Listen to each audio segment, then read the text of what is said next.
Yeet!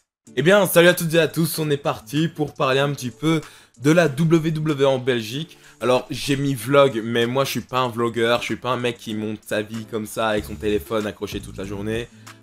Surtout que j'estime en plus de ça, que si vous avez cliqué sur la vidéo, c'est vraiment pour voir le moment où je suis dans l'arène, simplement en train de hurler Yeet! Alors que Jey Uso n'était même pas là, il était même pas en Belgique. Voilà, j'estime que vous n'êtes pas là pour me regarder prendre le train, direction Bruxelles, en mode j'ai pris un donut et un café parce qu'on est parti au matin, on s'en fout de ça, on est d'accord, on est d'accord. Quand même vite fait vous résumer, enfin faire un petit préambule, et si vous voulez, de toute façon il y a le timer, il y a le timecode, du moment où on est vraiment, on parle de catch quoi. On est sur la selle. Bon déjà un petit contexte historique, car la WWE n'était plus revenue en Belgique depuis 2019. 5 longues années. Moi personnellement j'avais plus assisté à un show depuis 2015. Donc oui. J'ai fait 2014 et 2015 en live event. Et puis depuis plus rien. Là j'ai vu que la WWE revenait en Belgique en août. Et là je pouvais pas passer à côté. Pourquoi? Parce que déjà c'est bon, ils reviennent. Il faut montrer qu'on est là. Surtout que maintenant j'ai un petit peu d'argent. Je suis plus indépendant là où j'étais plus jeune, etc. Avant, 2 jours après mon anniversaire, parce que c'était le 26 août, je suis né le 24 août, et au-delà de ça, déjà 10 ans après mon premier show, en Belgique, du coup, vu que c'était en 2014, j'ai vu le Shield, le main event c'était le Shield contre Randy Orton et Ryback, donc pour te dire à quel point c'était il y a longtemps. D'ailleurs, petit fun fact, le main event de 2015 c'était Randy Orton contre Seth Rollins. Donc dans les 2 shows où je suis allé, les 2 main events c'était techniquement Orton contre Rollins. Mais en plus de ça, il y a un deuxième anniversaire, entre guillemets, étant donné que été 2024 c'est aussi un anniversaire parce que ça fait 15 ans que j'ai découvert le catch, notamment la WWE. C'était en effet vers juillet-août 2009. Donc 15 ans que j'ai découvert le catch, comment célébrer ça? En faisant du yeet. Donc oui, j'ai acheté ce merch. Et donc oui, ce qu'il y a de bien en plus de ça, c'est que j'y suis allé avec un pote. D'ailleurs, c'est lui qui m'a un petit peu tout payé, il m'a entretenu, on va dire. Mais en plus de ça, ce pote-là n'est pas du tout fan de catch. Il connaît très peu. Donc c'était aussi intéressant. Déjà, merci à lui d'avoir accepté de faire ce pas vers cet univers qu'il ne connaît pas forcément. Mais au-delà de ça, c'était aussi cool de voir un regard nouveau, enfin un regard d'une personne qui ne connaît rien à ça. Donc voilà, le petit préambule est fait. De toute façon, je vous ai présenté la vidéo aussi. Et maintenant, on est parti.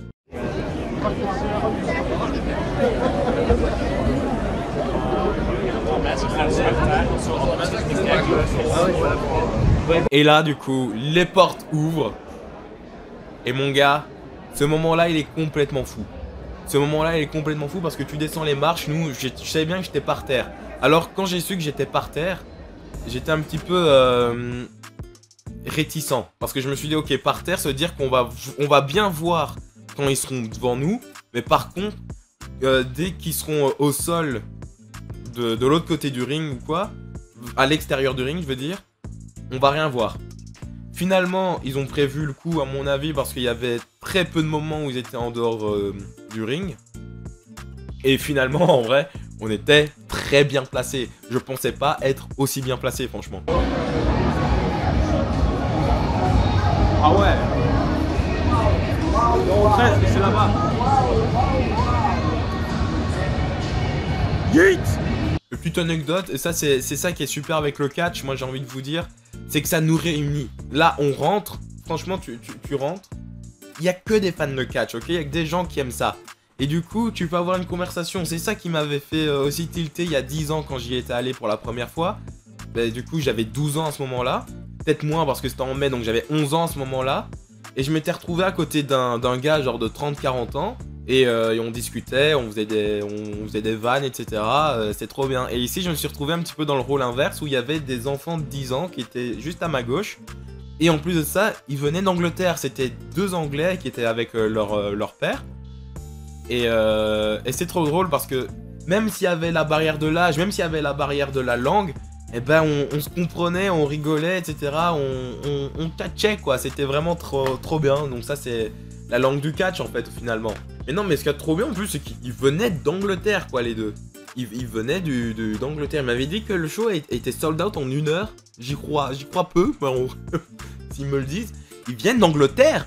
en Belgique pour assister à un live event. C'est spécial quand même. Et franchement, moi j'avais quelques petites envies. J'avais envie que l'ambiance soit ouf. J'avais surtout envie qu'on soit comme en France en fait, au final. Comme à Backlash et tout, même si on était 2 fois moins bien évidemment. Mais après c'est vrai qu'il y a aussi la barrière de la langue, parce que Belgique, bah, il y a francophone, mais également des néerlandophones. Donc en fait on veut bien faire, il est vraiment phénoménal, mais peut-être que la moitié de la salle finalement est néerlandophone, donc ne comprendra pas ça, donc ne nous suivra pas dans le délire. Et bah vous allez voir que finalement, s'il y avait des néerlandophones, je suis vraiment désolé pour eux parce qu'ils ont dû rien capter.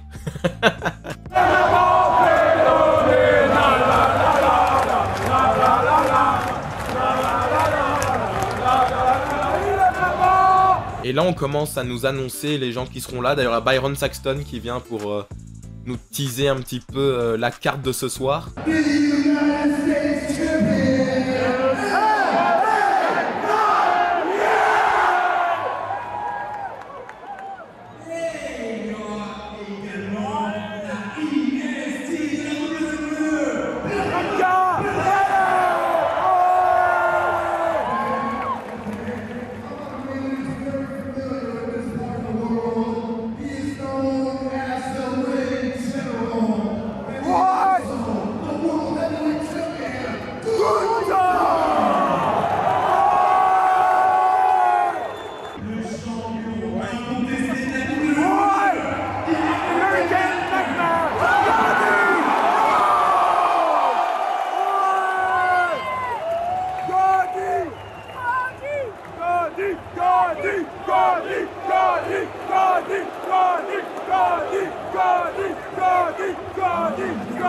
Et on nous annonce que le premier match sera un Fatal 4-Way pour le titre des États-Unis. Shinsuke Nakamura affronte Ludwig Kaiser, Ilya Dragunov et LA Knight. Déjà, le match sur le papier est incroyable.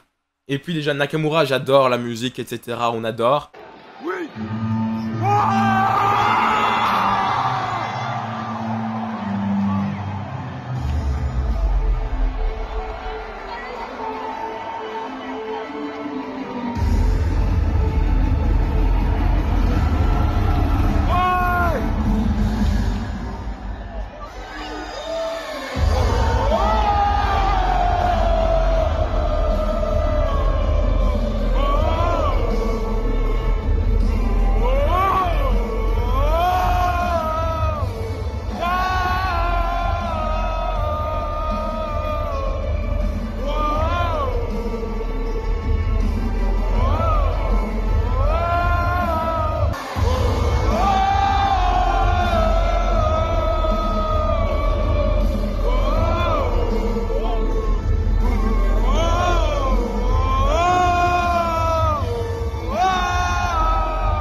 Et les gars, il faut que je vous dise un truc, je suis la plus grosse des salopes. Voilà, je suis la plus grosse des salopes. Pour vous dire, Ludwig Kaiser, c'est un type qui a assez détesté parce que c'est un heel, mais il fait son job à merveille. Moi, je l'adore, je trouve que c'est le futur. D'ailleurs, à un moment donné, je le crie. Et il y a tout le monde qui le hue, et moi, je suis en mode, ouais, Ludwig, etc. Puis je me suis dit, non, vas-y, tu sais quoi? Je suis pas là pour être à contresens de la foule, etc. Je suis là vraiment pour participer à l'ambiance générale et tout. Donc, j'ai décidé de me rallier à la foule.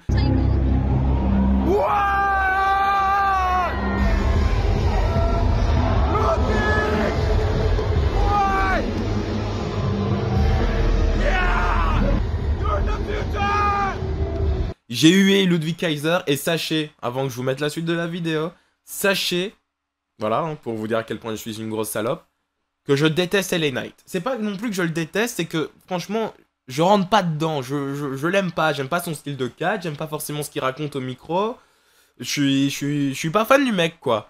Et le fait qu'il ait autant de fans aussi dévoués, je vous avoue que en fait, bah au final... ça me bride un petit peu sur lui. Parce que je suis en mode, je vois rien de spécial sur lui, mais il y a tellement de gens qui sont à fond sur lui, que ça me fait encore plus dire que c'est bizarre. Et donc regardez la petite salope que je suis lorsque LA Knight fait son entrée.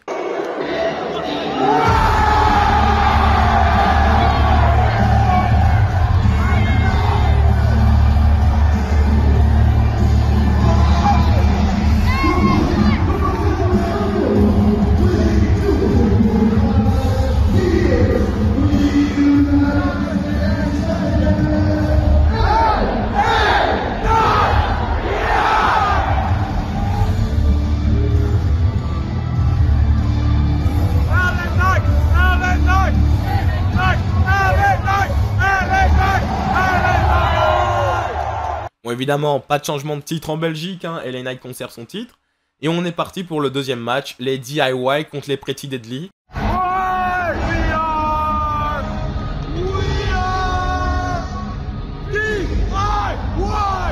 Non, le match était assez sympa, l'ambiance était là, et puis Pretty Deadly, quand ils font Yes boy, ben, ils ont fait un petit Oui garçon. Donc voilà, ça c'était assez drôle.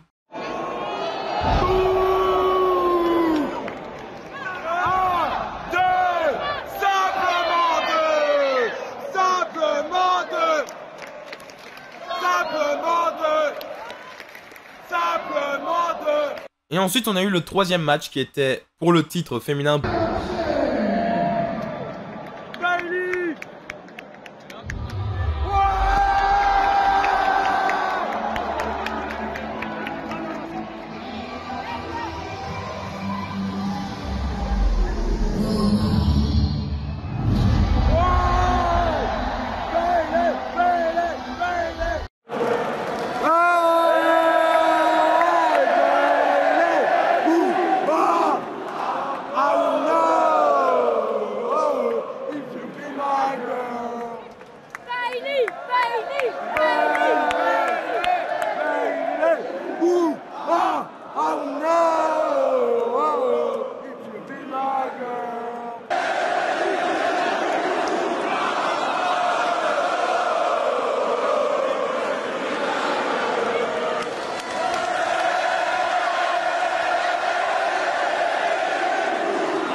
Bayley affronte Nia Jax, la championne.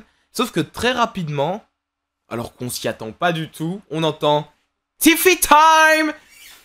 Et à ce moment-là, je m'attendais pas. Moi, j'adore dans le catch quand il y a des imprévus comme ça, où il y a les musiques qui se lancent en plein milieu du match, etc. Les imprévus, quoi, je m'attendais pas à en avoir en live event, donc c'était encore plus imprévu. Et là, il y a Tiffy qui arrive avec sa mallette, je suis en mode cash is in, etc. Tiffy Time, on l'adore, bien évidemment. Et je sentais à ce moment-là, parce qu'en fait, sur la carte, j'avais vu qu'il était censé y avoir Bayley contre Nia Jax, et de l'autre côté, Tiffany Stratton contre Naomi. Et quand j'ai vu Tiffy intervenir et que c'était une disqualification, je me suis dit, ok, Naomi va venir faire le save et ça va se transformer en tag team match.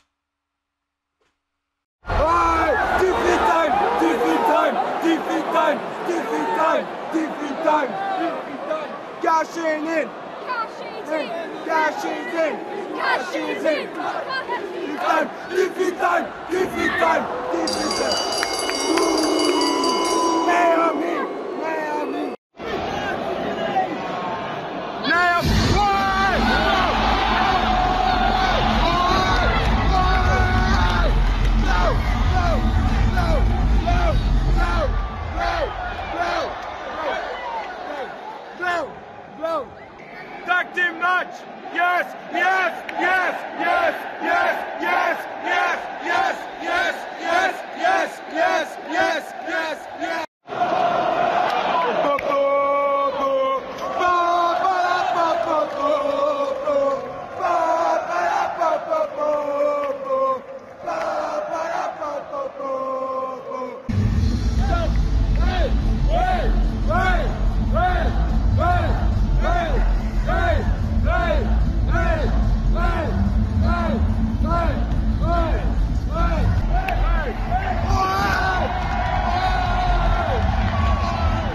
Je m'attendais pas franchement à kiffer autant ce match, mais l'ambiance était là. Naomi, reste en Europe, je t'en supplie, parce que dès que tu vas en Amérique, il n'y a plus personne pour jump, pour faire hey, hey. Oui, je sais jamais qu'est-ce qu'il faut dire, s'il faut dire hey, jump ou glow, je sais pas. Moi des fois je dis glow, des fois je dis hey, je sais pas.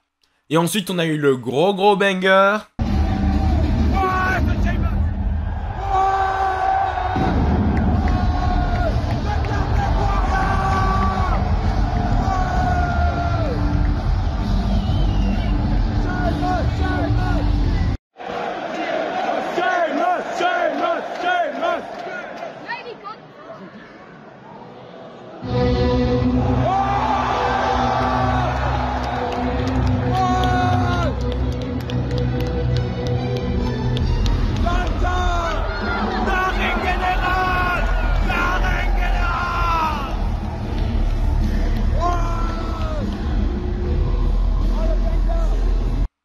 pour le titre du monde poids lourd. Gunther, le ring général, affronte Sheamus. Et ça, on s'y attendait pas du tout. Gunther contre Sheamus, le banger. Et le match était vraiment trop bien. Le problème, c'est que j'ai pas pu trop filmer ce match-là parce que j'avais remarqué que j'avais plus beaucoup de pourcents. Et je voulais réserver mon téléphone pour le main event. Parce que le main event, c'était quand même quelque chose. Donc, malheureusement, Gunther, Sheamus, j'ai pas pu filmer grand-chose. Le match était exceptionnel. Mais en plus de ça, le match avait vraiment une grosse aura parce que même si, selon moi, c'était le meilleur match in-ring, en plus de ça, c'était le meilleur match dans l'ambiance. Enfin, dans l'ambiance, dans le sens où la salle était divisée en deux. Il y avait la moitié avec Sheamus et la moitié avec Gunther. Il y avait vraiment let's go Sheamus, let's go Gunther. Tu vois, c'était vraiment divisé, c'était trop bien. Surtout qu'en fait, les matchs qui ont suivi, c'était Bianca Belair et Jade Cargill. Je suis pas du tout fan. Face à Indy Hartwell et Candice LeRae, j'avoue que sur ce match-là, j'ai pas réagi. J'ai mis un petit peu d'ambiance, mais je sentais que j'avais plus de voix en fait. J'avais déjà trop donné. Peut-être que j'avais pas l'habitude de tant donner que ça. Et donc là, je me suis éclaté. Je me suis dit non. Toute ma vie, tous les jours de ma vie, je chante la musique de Cody Rhodes dans ma chambre. C'est pas pour ne pas la chanter à Forêt Nationale, quoi. Ensuite, on a eu A-Town Down Under contre la Bloodline, contre les Street Profits. Très cool, les Street Profits, très bon à voir tout ça. Austin Theory, très drôle parce que là, il y a eu les chants We Want Roman et OTC. OTC. Oh, les chants OTC, ils étaient très puissants. Austin Theory a pris le micro, il a demandé c'est quoi OTC? Ça veut dire Austin Theory, un truc dans le genre. Il a dit une connerie dans le genre. Austin Theory, évidemment, gros love sur lui. Et le main event, ce n'est pas n'importe lequel, car c'est l'American Nightmare Cody Rhodes qui remet son titre en jeu face à AJ Styles. Et AJ Styles, c'est quoi son petit surnom? C'est le phénoménal.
Georgia, weighing 220 pounds, he is the phenomenal AJ Styles!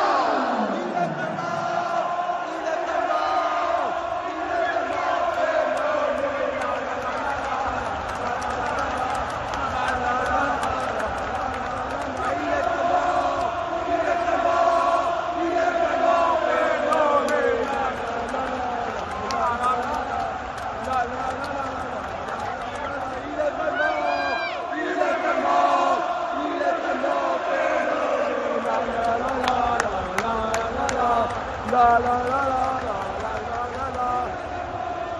Il est vraiment phénoménal. La la la la la la la la la la la la la. His opponent, Ferdinand Georgia, weighing 222 pounds, he is the undisputed WWE Champion, the American Nightmare, Cody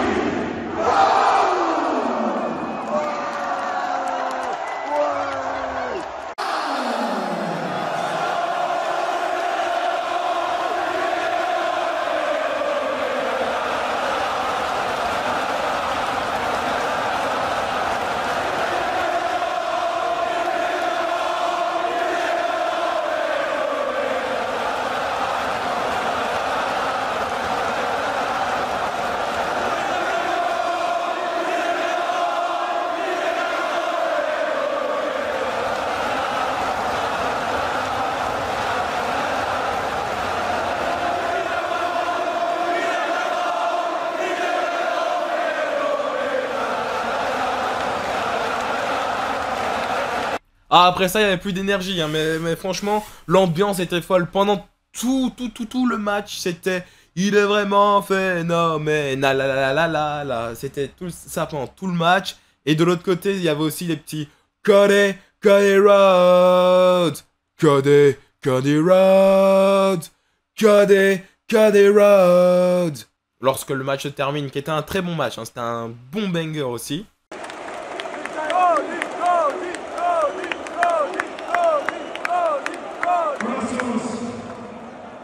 Did you guys have a good time tonight?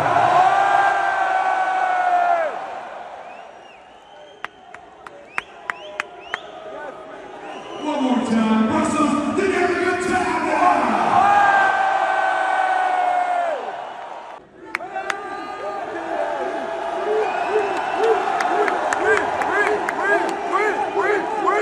Belgium wants a PLE.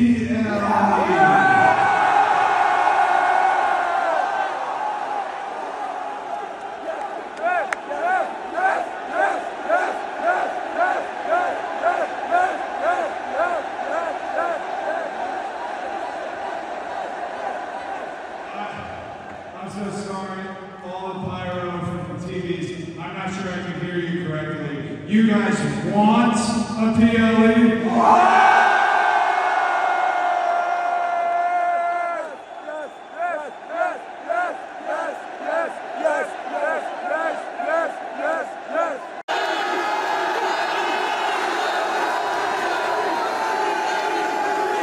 Belgium wants a PLE.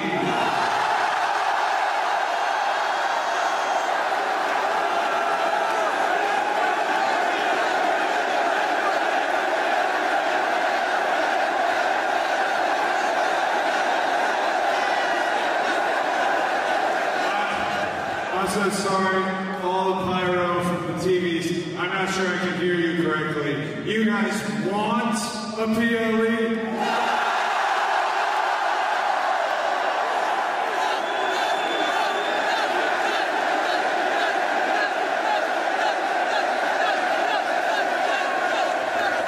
Je m'y attendais pas. Parce que je me suis dit, ok, on est la Belgique. Tu vois, on est un petit peu dans l'ombre de la France. On est plus petit, on n'est pas forcément connu. Nous, on est les frites et les gaufres. Donc, je me suis dit, ok, ils vont venir faire un bon petit show. Et c'est déjà bien qu'ils soient revenus. Parce que déjà, ils étaient plus venus depuis 2019. Donc, c'est déjà bien qu'on ait un droit à un live event. C'est tout ce dont j'avais besoin, moi, un live event. Et Cody Rhodes est venu nous teaser un PLE. À ce moment-là, je sais pas s'ils font ça pour toutes les dates, mais je suis allé voir sur les réseaux sociaux. Alors, ils ont posté des vidéos de la Belgique, mais pas des autres pays, hein. Pas des autres villes. À part en Allemagne, parce que c'était pour teaser, parce que le lendemain, il y avait Bash in Berlin qui était en Allemagne. Donc là, c'était logique de dire, on est en Allemagne, regardez, c'est déjà l'ambiance. Mais par contre, les autres pays, etc., les autres villes, il n'y avait pas forcément d'ambiance. Enfin, il n'y avait pas forcément de vidéos, surtout, pardon. Et il me semble que Parce que là, ils ont vraiment sorti des shorts. Ils ont sorti sur TikTok, sur YouTube, sur Instagram, sur Twitter, partout, le fameux shorts de Cody Rhodes qui dit « Belgium wants a PLE ». Ils ont pas dit Rotterdam wants a PLE, tu vois. La voix a été explosée pendant plusieurs jours. Sachez, c'était un lundi. Sachez que j'ai pas eu de voix jusqu'au jeudi, vendredi. Voilà, donc oui. Donc là, j'ai un petit peu la voix cassée, comme on peut le voir. Et je fais vraiment pas exprès, par contre. Franchement, là, j'essaye de parler au mieux que je peux. C'est très compliqué. Ouais. On va où? Je sais pas, mais on va tenter midi en vrai. On va tenter Bruxelles midi. J'ai la voix. Oh putain, j'ai la voix qui est quand même assez éclatée là. Oh putain, yeet. Y a pas de yeet. Y a pas possible. Y a même plus 4 € sur le compte, y a plus rien qui va. Je fais pas du tout exprès. Franchement là j'essaye de parler comme je peux, mais je n'y arrive pas. Donc voilà, la voix ça s'est amélioré. Ah non, toujours pas en fait. Toujours pas, putain de merde. Je pense que j'ai enfin retrouvé ma voix, ouais, ça y est. Pas à 100%, non, pas à 100%. Putain, mais c'est une dinguerie, c'est pas possible. J'ai pas non plus, je me suis pas non plus égorgé, quoi. Yeet. Ah non, non, j'y arrive toujours pas. Putain, c'est fou, ça. Mais voilà, franchement, c'était vraiment trop bien. Et je sais pas comment conclure cette vidéo parce que vraiment, au final, on est arrivé à la fin. Et voilà, je pense pas faire des vlogs vraiment. Là, c'était vraiment parce que c'était spécial. J'assistais à un show WWE, donc vous savez bien que je suis fan, etc. Donc j'étais obligé de le faire. Mais je pense que je ferai pas de vlog à l'avenir, hein, sauf si je retourne à un show WWE. Et encore peut-être pas parce que là ce serait peut-être moins spécial. Là c'était vraiment, c'était un bingo mon gars. C'était 2 jours après mon anniversaire. C'était les 15 ans que je connaissais la WWE. C'était le retour de la WWE après 5 ans d'absence en Belgique. On était obligé d'être là, tu vois. Maintenant, s'ils reviennent l'année prochaine, on sera toujours là, on mettra toujours l'ambiance. Maintenant, ce sera pas forcément à travers un vlog. Si on a un PLE, là, par contre, les gars, croyez-moi que il y aura un vlog. Mais voilà, c'est tout. N'hésitez pas à me dire ce que vous pensez de ce genre de format, de ce genre de vidéo. Et moi, je vous dis qu'il est vraiment phénoménal. A plus!